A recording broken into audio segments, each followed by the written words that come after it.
Hey everyone, Brian Capone, the Capone for Your Home team, KW Empower, back with a monthly update and a few topics I want to speak about today. Let's give let's give Philly some accolades. We made it through basically the World Cup. In recording this, I think we're down to the semifinals, but no more games in Philly. Uh, we made it through July 4th with, I guess, some weather hiccups. That's a whole other conversation, but all in all, pretty good. I was out of town. And All Star Game is tonight because I'm recording this on Tuesday, July 14th. And I don't know, home run derby, maybe a little bit of a snoozer. Not really my thing, but I think people liked it. So all in all, pretty good. I think we're going to now finally in our area kind of really hit that summer slowdown for the next 6 weeks. Which, by the way, if you are a buyer primarily, uh, not a bad time to kind of jump in if you see something that you like, right? You're going to likely have less options, right? Because sellers at this point are really just focusing on after Labor Day in the fall market. But if there's something out there that's lingering, or I have something new coming up later this week, uh, jump on in because there's less competition, right? Many buyers are on vacation or out of town, and just logistically they can't get to see a property. So you're at an advantage there. And realtors are human beings as well. They're on vacation too, not as often as people think they are, but they may not be around either. So if there's something out there, it's actually not a bad time if you see something. So keep that on your radar. So that's my city checklist, or I'm sorry, the Philly checklist. Next up, I passed my New Jersey licensing exam. Long story short, I'm a broker in Pennsylvania. It was very easy for me to get my salesperson's license in New Jersey. I don't need my broker's license in New Jersey. Quite frankly, I don't even really need my broker's license in PA. It's just if I ever wanted to start my own brokerage, I could, which I don't anticipate doing anytime soon. My office has locations over the bridge, so here we go. So I can help you with your New Jersey needs. So keep that in the back of your mind. All right. So the other thing I want to speak to, which is probably what is kind of mostly on everybody's mind, is like, what is the direction of the market? That is, the conflicting question that a lot of people are asking. And really, it's similar to kind of the overall economy, right? A lot of the metrics would tell you the economy really shouldn't be doing that well. Yet, broadly speaking, the stock market's still doing well. Housing market is in decent shape, locally speaking. So, like, what is the overall direction? And I don't know if I'm prepared to give you like an exact answer. I can just kind of anecdotally tell you what I'm hearing.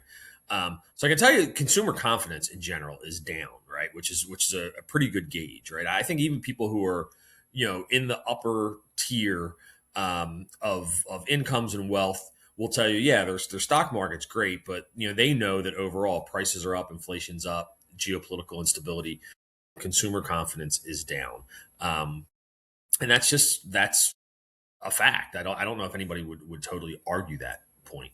So, but like, where are things going? So I've said this before. I've said it again. I'll say it again. I don't see a period where you're going to see anything robust in terms of growth, or really probably even a huge drop off in this current administration. We are what, I guess the midterms are in the fall at this point, so we're still a couple years, so a couple years out from a new administration. I don't think much changes. I just think, and again, this isn't political. This isn't pointing fingers. This is just, I think, too much mismessaging happens quite often. This time of year things just dial back in general, but things will ramp back up, and there'll be more spotlights on what the administration does. But there was a ceasefire in Iran. Now there's not a ceasefire in Iran. Those things don't help anybody, and I think we're going to continue with that. So market direction, I think, nationally, you're going to see parts that are hurting and continue to hurt. Again, in our marketplace, I don't see a huge drop off, right? And the crazy thing is, part of the reason I don't see a huge drop off is because we saw such a huge increase. We'll take the suburbs for example, right? Home values in some suburbs have almost doubled, right? So that would mean for them to really drop, they would have to lose half their value, and I don't see that happening. So part of it's just this like weird function of how much things have gone up that it just doesn't seem likely they're going to drop that much. So they may if they doubled, or let's just say they went up 50%, maybe they drop back down another 10% or 15%, but I don't think you're going to see them come down significantly. Interestingly enough, and if I want to kind of zero in on our local marketplace. The city market is certainly hurting, right? And the suburbs are doing really well. And I just saw another realtor on Facebook on one of his videos. He referred to this pendulum of city living versus not city living. And I probably agreed with it more in the past when they said, yeah, mindset and shift is, hey, we want to be in the suburbs, but eventually we'll come back to the city. And I do think that's the case. But I don't know if it's as black and white as now it's the suburbs time. It was the city's time pre-COVID. Now it's the suburbs time post-COVID, and then we're back to city times. I think like anything, there's this like kind of gray area, and I just kind of like doing this with my pen on the video. But I think there's this area of, yeah, some people may get bored with the suburbs, or maybe the empty nesters who are deciding to stay in the burbs will opt to go back into the city when at that point in life happens over the next couple of years. So I don't think it's as black and white, but you do see that, right? There's this city living versus suburban living. Dichotomy, so to speak. And I guess as I'm saying this, I'm thinking of when I talk to young buyers who are in the city having kids, making that decision if they want to go to the suburbs for schools, or raise their kids in the city and go, whether they go public, charter, or private, whatever it is. It's the same type concept.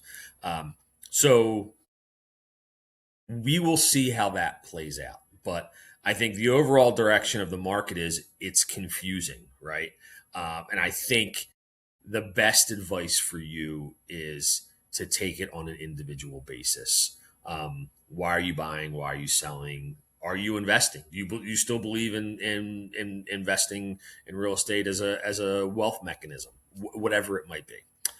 So that's that, and I'll probably dig into that a little bit more. And feel free to reach out to me because again, I think it's just not as there's so much conflicting data, and there's so many individual situations that I think it's not easy to directly say it's certainly going like this or certainly going like this. It seems like it's a little of this and a little of that, unfortunately.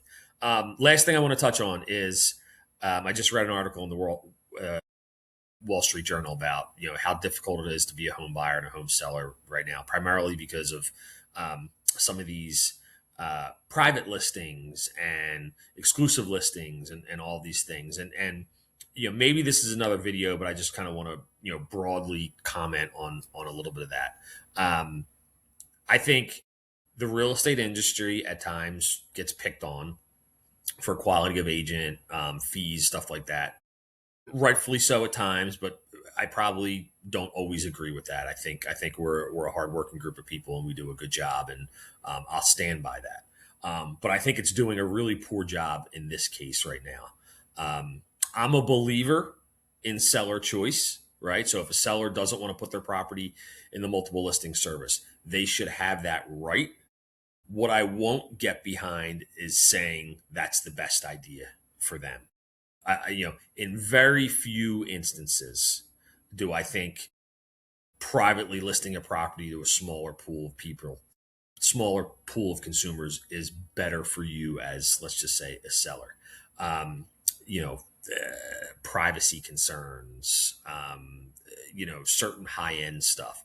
But I just can't get behind saying we need to keep your listing private.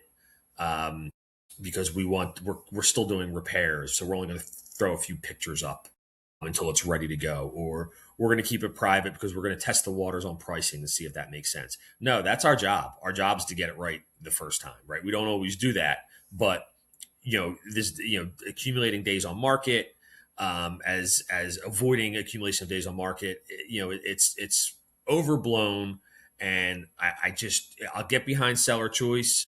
I won't get behind pre-marketing it in almost all instances. So I'm speaking from some assumptions, right, about different brokerages fighting with Zillow, and fighting amongst each other around how they have the right to list their properties and whether it should go in the MLS and where the National Association of Realtors gets involved and all these things. And it's just, like I said, to preface this, it's just doing a disservice to the consumer. It's doing a disservice to the industry.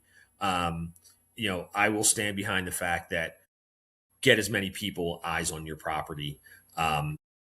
And that's going to do best for the seller. And what it's also doing is making it very difficult for the consumer to now have to go to all these different places to find inventory and hope in the back of their mind that they're not missing anything, which I think is equally as frustrating. So there's a little rant there. I know that might be a little confusing. Some of you may be saying, like, what the hell are you even talking about?